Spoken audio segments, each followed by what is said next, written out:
أيا عادي الخيار أيا صلاتي أيا سر الحقيقة يا صلاتي يا أهل الشمائل زيلوني نظر محمد بيوني يا أهل الشمائل زيلوني نظر محمد بيوني يا لا صفا والإرفان. Yàtọ̀ Allahu Akbar lẹ́ẹ̀kan náà. A gbọ́dọ̀ fi egbò segbò lé táwa fi dá oúnjẹ kọjá. Tá a bá fi egbò segbò lé tá a bá fi dá oúnjẹ kọjá. A jẹ àrùn mọ́ oúnjẹ wọn. Ẹ já pariwo ọlọ́gbọ̀n Allahu Akbar. Bí authentic party ẹ̀ ti di bílíọ̀nìyà tó kò jọ lójú. Àmọ́ àlùbáríkà àwọn àgbàlagbà àti àlùbáríkà bàbá wa ẹ̀sìn ni ó bí wa. Gbogbo ń tá a bá fi kóná wọn bó ti wù kó kéré ma àwọn àgbàlagbà ń bẹ ń kalẹ̀ àwọn bàbá wa ń bẹ ní kalẹ̀ láti lọrin tí wọ́n mọ ọ̀tẹ́ntíìkì kóná ju àwa lọ mo sì rò pé kò sẹ́ni tí ò ní débi ìkóná náà hòtẹ́ẹ̀lì tí wọ́n gbà fúnra wọn gan odidi owó ni àwọn entrance tí wọ́n tẹ̀lé wọn wá odidi owó ni. أما جد بمال فيه كرامة ثم جد بالنفس وهي غاية الجود ọ̀rẹ́ tó lápalẹ̀ jù lọ́rẹ́ mi tí wọ́n fẹ́ ta wá kí má bàa gbàsìkò púpọ̀ gbogbo ẹni tó bá fẹ́ bá mi dá sí i látọ̀dọ̀ tèmi owó 100,000 naira kí a bá wọ ọ̀pẹ má bínú wọ́n tó bá fẹ́ dá sí i fowó sọ̀rọ̀ ni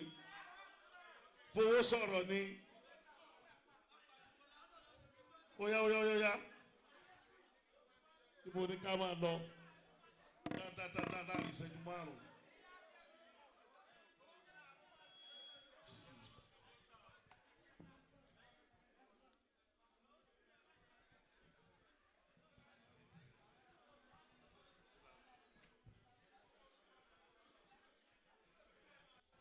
Gbogbo àwọn tí a fẹ́ dá sí owó ìkùnà bàbá àgbà authentic. Látọwọ́ bàbá mi àgbà Amiru Jais wọ́n lówó 100,000 látọwọ́ àwọn bàbá mi àgbà Mukaddam Abdul Basunu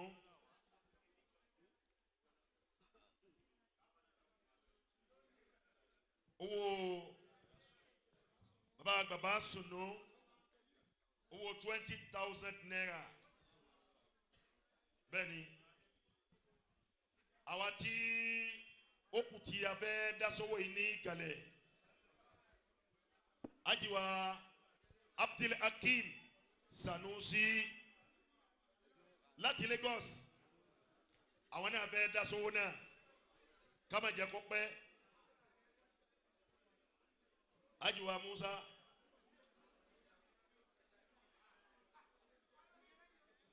alajiwa Gausu almiskinu billah ọ̀gá àwọn náà dé bẹ́ẹ̀. Bàbá mi àgbà àrílé yẹn sí àwọn náà ti débẹ̀ 5,000 naira bàbá àgbà mẹ́rin wá yìí sí alágbè ní àfáwà Ahmed láti Madibo nílọrin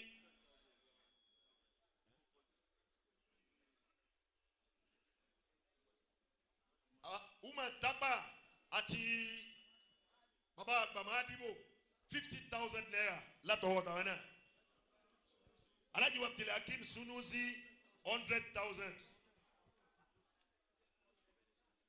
bàbá mi àgbẹ̀ ẹlẹ́sìn mẹ́ta àwọn náà ti dé bẹ́ẹ̀.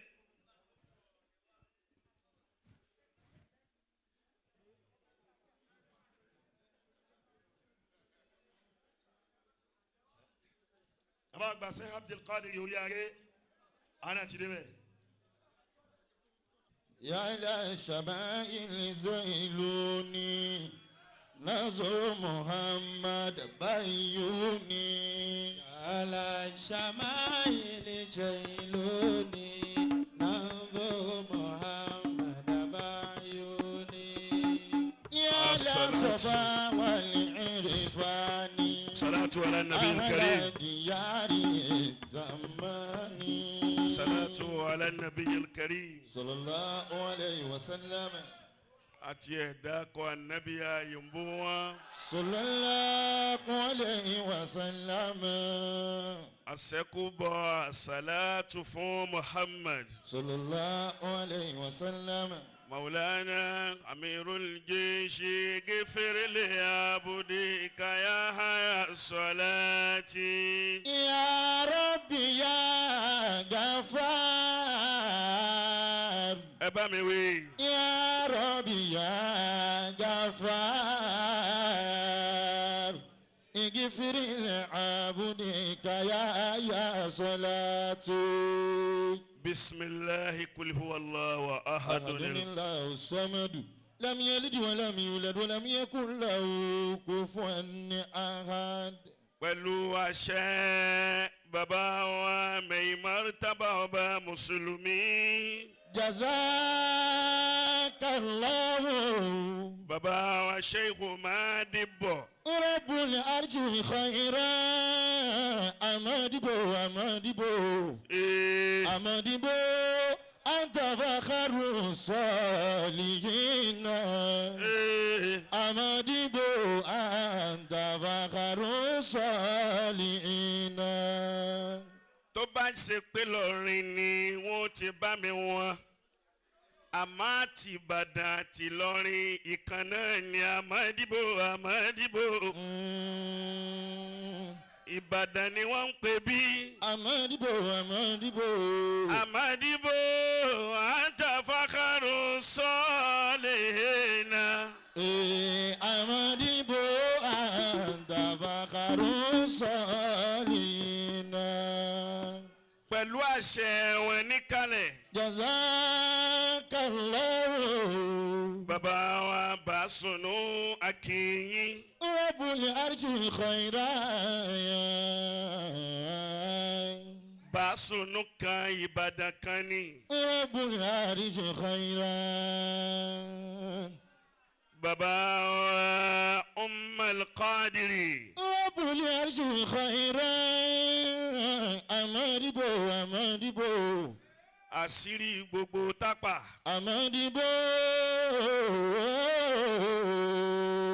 ó ṣe bí olówó ó ṣe bí ọba ó ṣàfà ó tún ṣe sàmárì. Anta fakharu salihina. Amadibo Amadibo Amadibo. Amadibo anta fakharu salihina. Amadibo anta fakharu salihina. bàbá wa Tantolo. Jaza.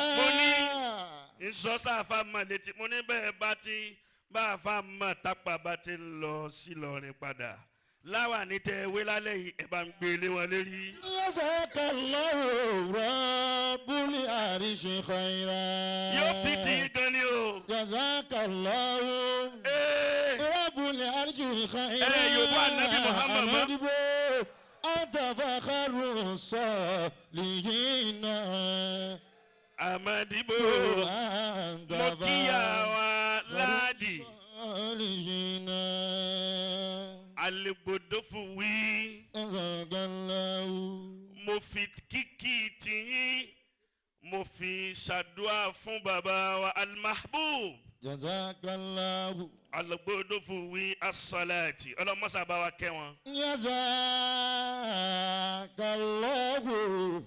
mo wá darí kíkì mi sọ́dọ̀ gbogbo àwọn ńláńlá bàbá wa ẹlẹ́sìn mẹ́ta. Jazakallahu.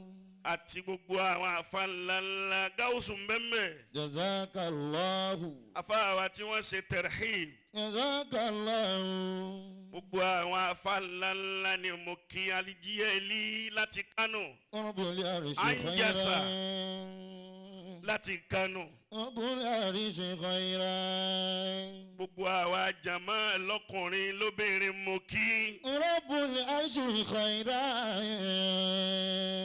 mo wá kí Maulana Nakibul Ashrafi. وشبل الأسد سر الأكدمين نكيب نكيب ألبس صلاتي نكيب آل رسول صلاتي handsome man نكيب baba tó fine نكيب sexy man نكيب ṣé kò wá pọ̀ létí ni.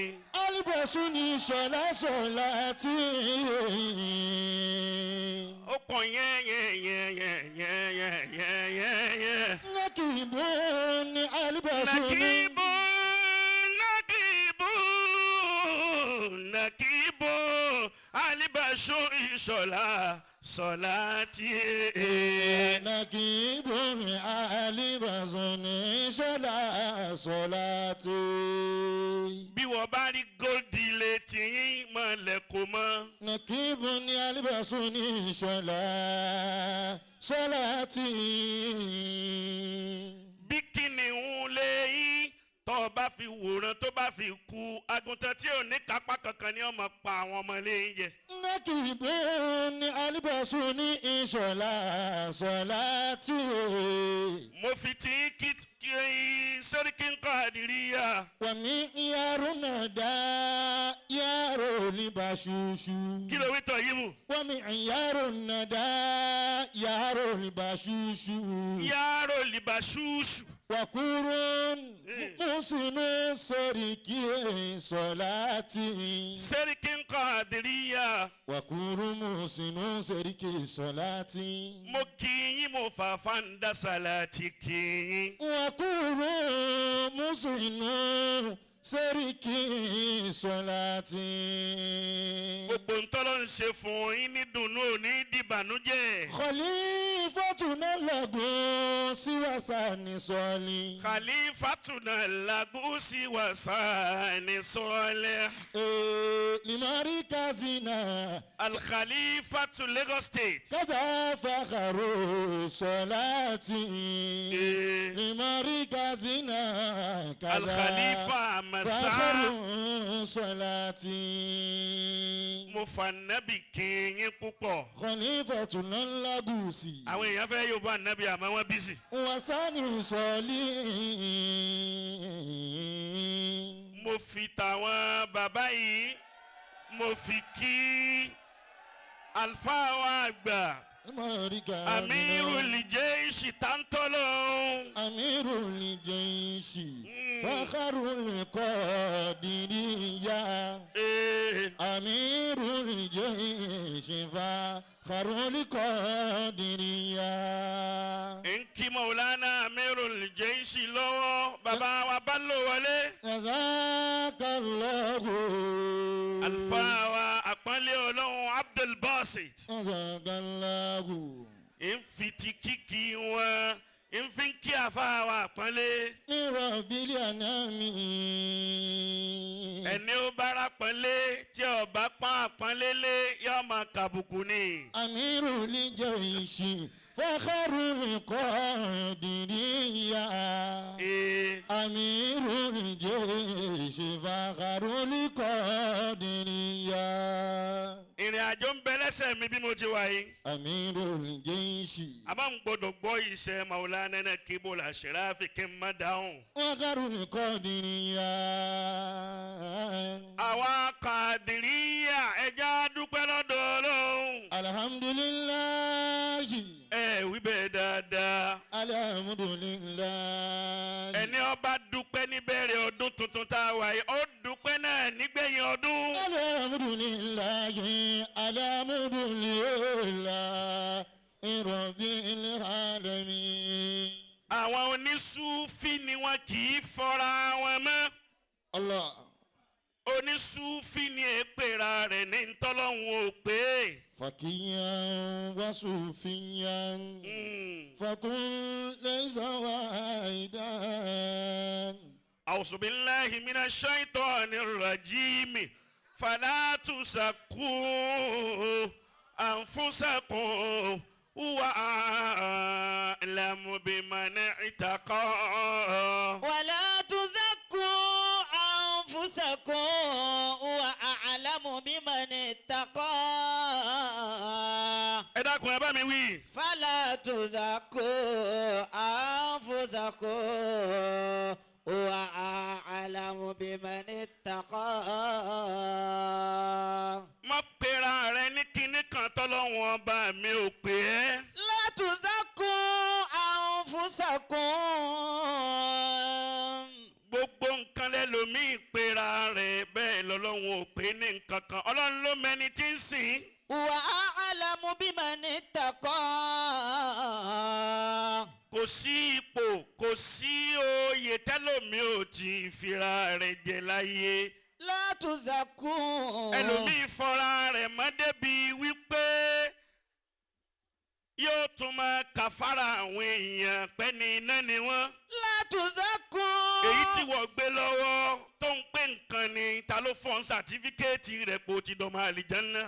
أنفسكم وأعلم بمن اتقى wala tuzakku anfusakum wa a'lamu biman ittaqa. ولا تزكوا أنفسكم وأعلم بمن اتقى gbogbo abiyamọ tí ń bẹ ń bí tó fẹ́ fọwọ́ kan oore lọ́dún tuntun yìí kó yóò bọ́ ànábì lẹ́ẹ̀mẹ́ta wìtìwìtì. فلا تزكوا أنفسكم وأعلم بمن اتقى Abu Nawas لا تزكوا àwọn ni mo fẹ́ fi wọ́n sọ̀rọ̀ lónìí. فلا تزكوا tẹ́nìkan ò gbọ́dọ̀ pera rẹ̀ ní kinní kan níwájú ọlọ́run. ولا تزكوا Asitulillah. أنفسكم ẹ dákun torí tànẹ́bì. وأعلم بمن اتقى Abu Nawas tawi sha'irul khamri. لا تزكوا orin ọ̀mùtí ní máa kọ láyé ẹ̀. لا تزكوا أنفسكم وأعلم بمن اتقى ولا تزكوا أنفسكم وأعلم بمن اتقى لا تزكوا أنفسكم وأعلم بمن اتقى لا تزكوا أنفسكم وأعلم بمن اتقى ẹni ó bá yòókù ànábì inú rẹ̀ ó máa dùn. لا تزكوا أنفسكم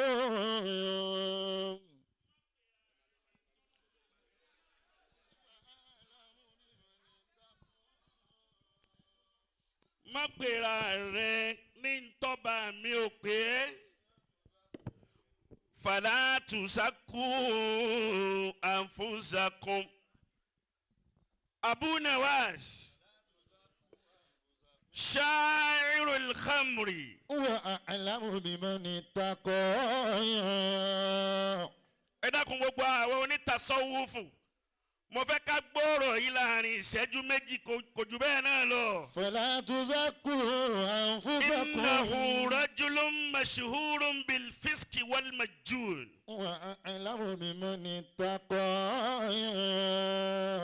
Abu Nawas tí mo wí ó gbajúmọ̀ ń bí kọ́ máa kọ̀kọ́ kúkọ́ ń bí àwọn orin ọ̀mùtí láyé. فلا تزكوا àwọn orin wèrè ní máa kọ́ kò kọrin tó darí. فلا تزكوا أنفسكم وشرب الخمر حتى لقب بشاعر الخمرة. وأعلم بمن ó sì gbajúmọ̀ Abu Nawas ó gbajúmọ̀ ń bí kọ́ máa kọ̀kọ́ kúkọ́ ń bí àwọn orin àgbákò láyé gbogbo ayé sì mọ̀ bẹ́ẹ̀. وأعلم بمن اتقى láyé Ìmáàmù Ṣáfi'í ni. لا تزكوا أنفسكم láyé Ìmáàmù Ṣáfi'í ولا تزكوا àti àfáàwọ̀ àgbà Haruna Rasheed أنفسكم ní Abu Nawas ń lo ayé ẹ̀ ń lo bó ti wù ú. وأعلم ó wá kọ orin burúkú kanjọ́ kan orin òun lágbára débi pé Haruna Rasheed ní kí wọ́n lọ gbé wa.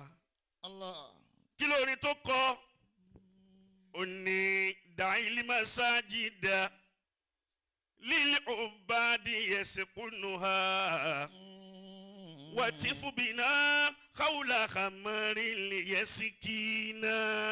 وطير بنا حول خمار ليسكينا Abu Nawas ní ẹ fi àwọn tí ń lọ mọ́ṣáláṣí ilẹ̀ kí wọ́n máa lọ kírun wọn. دع المساجد للعباد تسكنها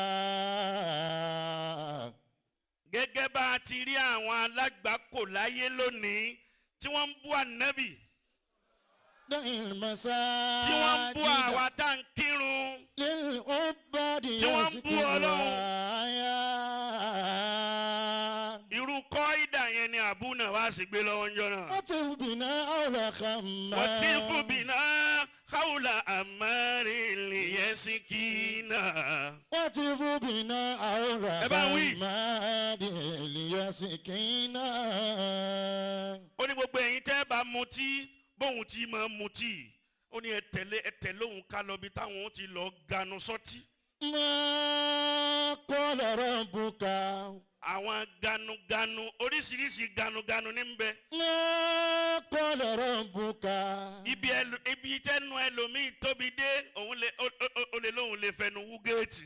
ما قال ربك ẹnu pọ̀. ما قال ربك ó ní ẹ fà àwọn tí ń lọ mọ́sálásí lẹ̀ ويل ẹ jẹ́ àwọn máa lọ mọ́sálásí wọn ẹ jẹ́ àwọn náà máa lọ bí táwọn ó ti lọ mutí. ما قال ربك ويل للعلا سكروا Abu Nawas ó ní tó jẹ́ kó wọn sọ bẹ́ẹ̀ ni wípé ẹ bá mi mú ibi tọ́lọ́hún ti ṣe é tó ti ṣẹ́bi lé àwọn tí ń mutí nínú Al-Qur'an ما قال ربك tó ti fi ègbé ròyìn wọn. ما قال ربك ويل للمصلين báyìí kọ́ làárọ̀ bùkà wailun lil musallina.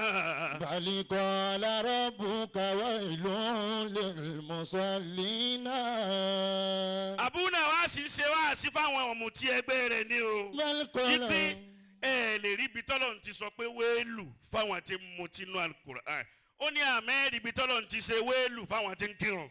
إن الذي شربوا ọmọ pé wailun kíni للمصلين kò wá kà á tán fún wọn pé alladhina عن صلاتهم ساهون الذين هم يراءون ويمنعون الماعون ويل للمصلين ni Abu Nawas ń wí fún àwọn ọ̀mùtí ẹgbẹ́ بل قال ربك ó ní ẹ mú bẹ̀ jáde tọ́lọ́ ti wí. ويل للمصلين إن الذي شربوا في شربهم طربوا إن المصلين لا دنيا ولا دين. إن للمصلين لا دنيا ولا دين ó ní ẹ̀yin pàdí mi ẹja wọn lọ mutí. في شربهم tàlẹ́rì tó طرب ṣe ẹ̀sìn tó láyé tó tún lọ́rùn إن lẹ́nu rẹ̀ bó ti wí المصلين nù. لا دنيا ولا دين ẹ wá dúró la ilaha illallah tá a fà ń dáwí láyé. إن الذين شربوا wí bẹ́ẹ̀ ni ẹni radiyallahu anhu. في شربهم طرب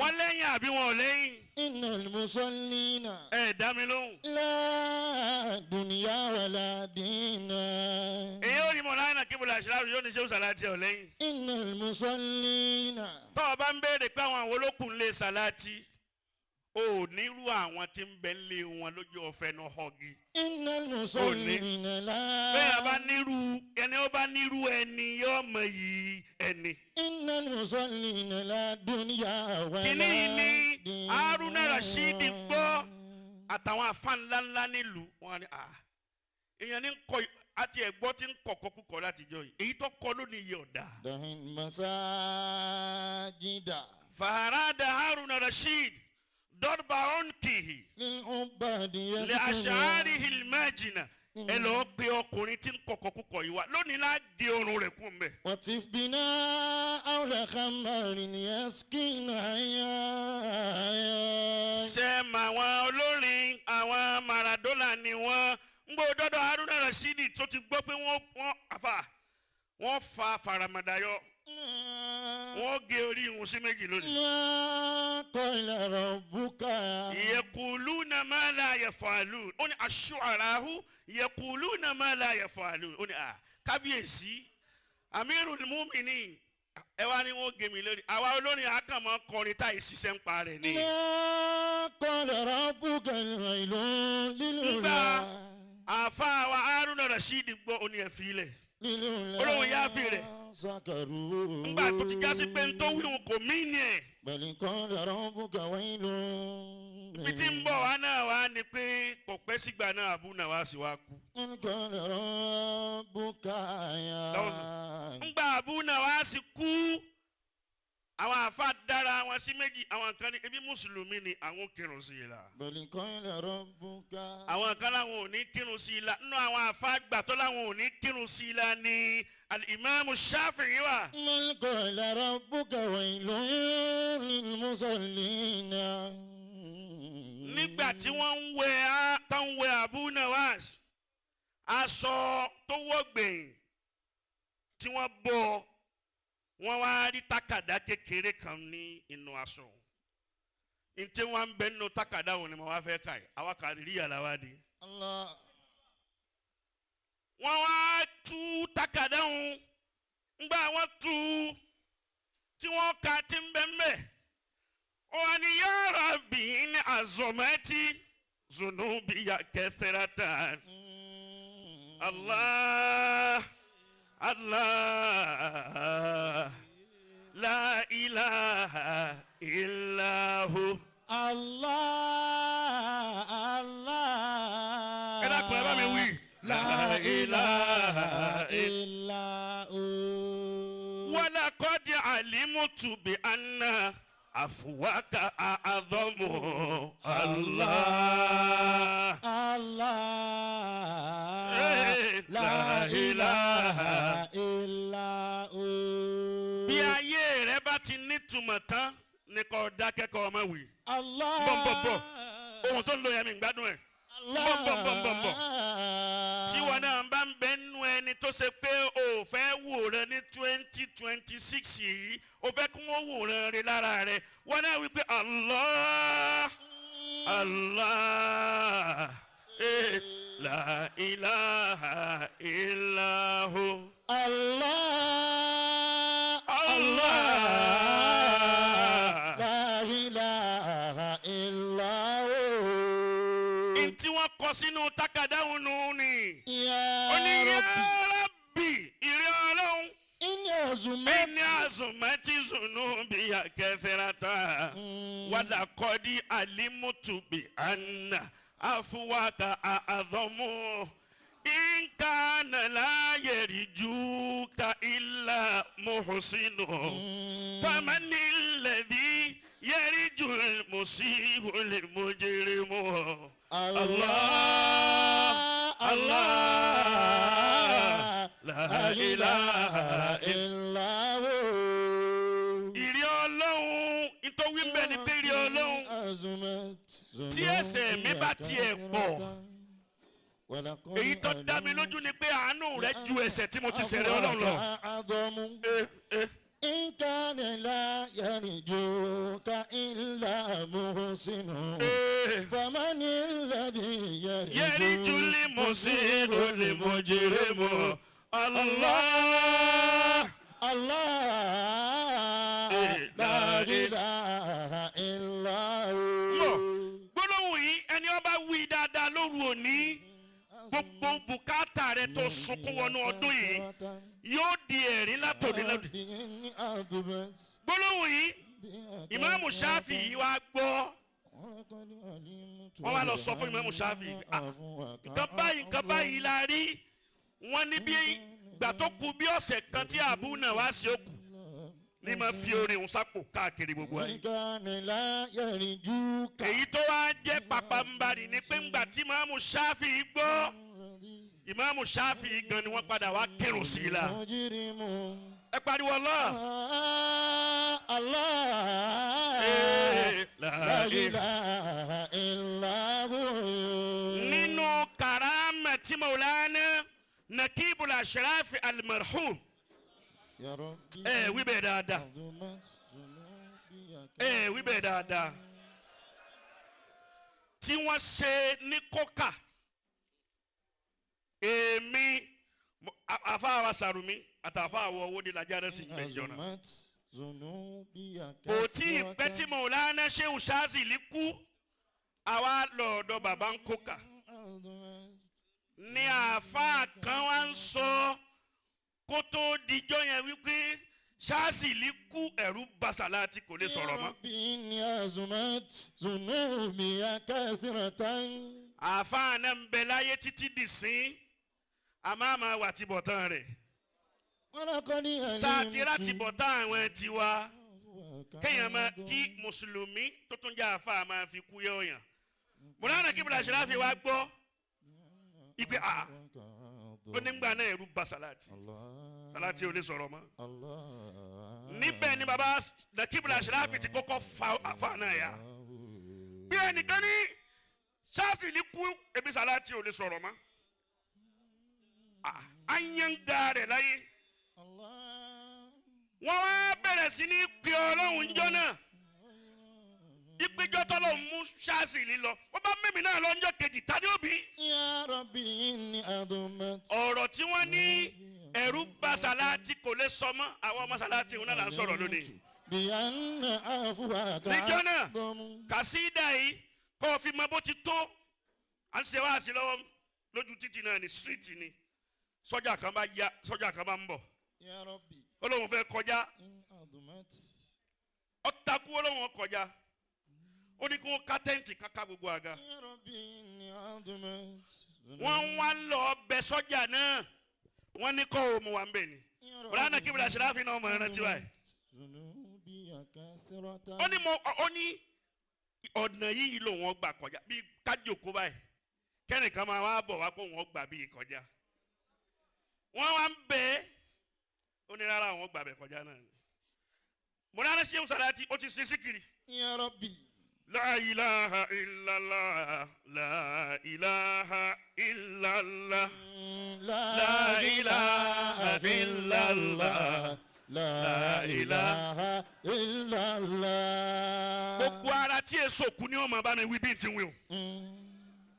Madadi tu yadi ilayka likai tamudda yadayka nahwa yadi. La ilaha illallah. La ilaha illallah. Litunkisani wa tusilani ila ma fihi lirashadi. La ilaha illallah. La ilaha illallah. wọ́n wí gbogbo omi ara wọn àti ẹ̀jẹ̀ ara wọn ìtì pé la ilaha illallah.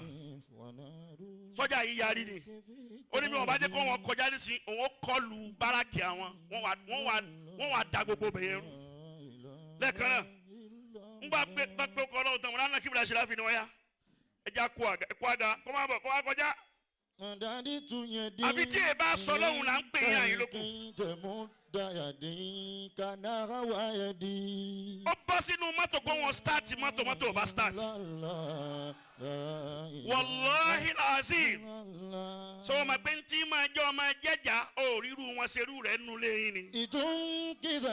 téèyàn ọba sì rírí tó bá sọ fún al-insanu aduwwu ma jahila kọjá ó start mọ́tò start.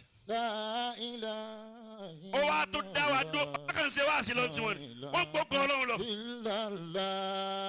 fàáyà àlá wàháyà àlá liman yad'u kàfí kábàdé. wọ́n náà pe Ọlọ́run dáadáa lóru òní. wọ́n ti ru ẹlòmíì pípé kò lè rí ṣe láyé. wọ́n ti ru ẹlòmíì pípé kò lè dáa fún láyé. wọ́n náà ṣẹ́gun tí ìrì Ọlọ́run ṣe ń jọ náà ìrì Ọlọ́run náà ló wà ń bẹ̀ látà náà títí dòní. wọ́n náà kí bùrọ̀ ṣẹ́ráfì ní èyí tó jẹ́ báwọn ti ń pe Ọlọ́run yìí wọ́n náà jọ ti ṣe kàbárà pè bẹ́ẹ̀ tọ́fẹ́ dojú ti ṣe kàbárà tọ́lọ́wọ́n wá dojú ti ṣe kàbárà. gbogbo ti ń jẹ́ ìdè burúkú tí wọ́n fi dè mí pẹ̀lú ẹ̀ wọ́n náà nú ọdún tuntun yìí wọ́n náà kẹ́lìmọ̀ ṣàhádà yìí Olúwa kó tú èmi pẹ̀lú rẹ̀ kó nóòdì àgbákò.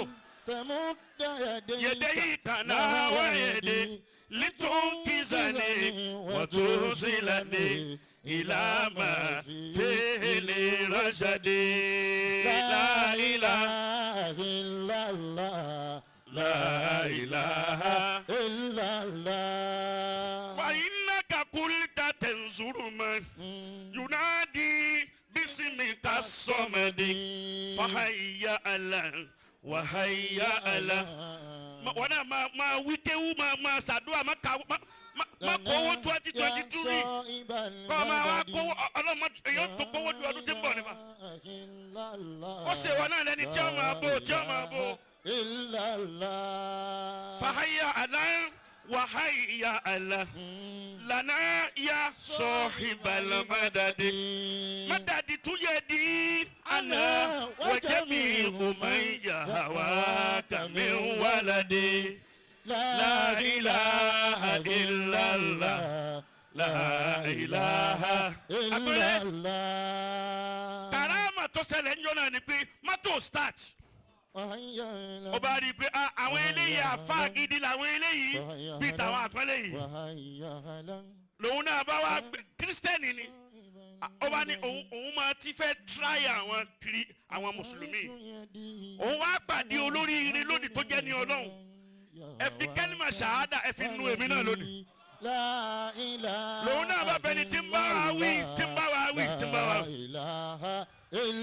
Allah la ilaha illallah la ilaha illallah la ilaha illallah la ilaha illallah la ilaha illallah la ilaha illallah la ilaha illallah la ilaha illallah Muhammad Rasulullah sallallahu alayhi wa sallam al-Khalifa tantolon eti setodun yẹn setodun tí ń bọ̀. Àmín. Kẹ́mi yóò gùn fún wa. Àmín.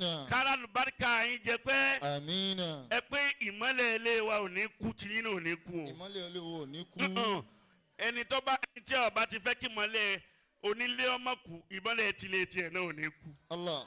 Bẹ́ẹ̀ bá ti jòkó mi kan pé kí ìmọ́lẹ̀ ilé oríire ó kú kọ́lá àwọn ò ní fojú rí ìmọ́lẹ̀ kankan ní olè títí ẹ̀. Allah. Wassalamu alaikum wa rahmatullahi.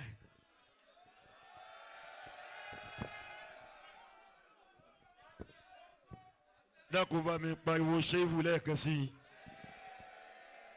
dákun wí ìkẹta dáadáa jù báyìí lọ. bàbá wa gba authentic ọlọ́run ní já wa yìí ti láíláí wọlá ti tóbi anabuwa Muhammad ọba tó fi yín ṣe ìdùnnú fún wa ọlọ́run dákun jẹ́ kẹ́mi yín ó gò fún wa wọlá apáwọn èèyàn sàmì wọlá la hawla wala quwwata.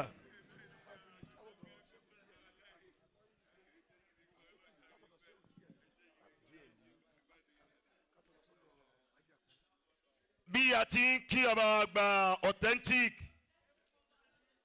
náà ni a kí wọlé Alhaji wa Abdulbasit Akpale Anabi Faru Sabab fún gbogbo Ọ̀yọ́ state dákun máa ń ṣe sẹ́wù yẹn dáadáa dákun máa ń wí ìkejì sí i wàláì tó ọba gbọ́wọ́ méjèèjì sókè tó ọ̀nà lórí ẹsẹ̀ yẹn tó pa ìwọ ṣé ìwọ ọmọ tiẹ̀ náà yanjú ní pẹ̀lú dáadáa wallahu yasimuka minan nas ọ̀gá ọlọ́run ní jẹ́ tán ẹ kú ìgbé ara ìmọ̀lẹ̀ wọ ìhà yín ọlọ́run má dá yín dúró sójú kan à ń lọ sí ọ̀dọ̀ àjùwà Musa ẹ ní kú omi yìí má torí tọ́lọ́run ẹ dúró báyìí à ń lọ sí ọ̀dọ̀ Sheikh wa Jíẹ̀lì láti ìlú Kano síkìrì ìṣẹ́jú márùn-ún òun náà ni wọ́n gbé wa rìn lẹ́yìn yẹn wọ́n lá máa gba ọ̀dọ̀ alájí wa àpẹẹrẹ ànẹ́bì wọ́n lá máa gba ọ̀dọ̀ wọn lọ kọ́lọ̀ ń kọjá kí ẹ̀mí àwọn àgbà láti Kano bisimilah.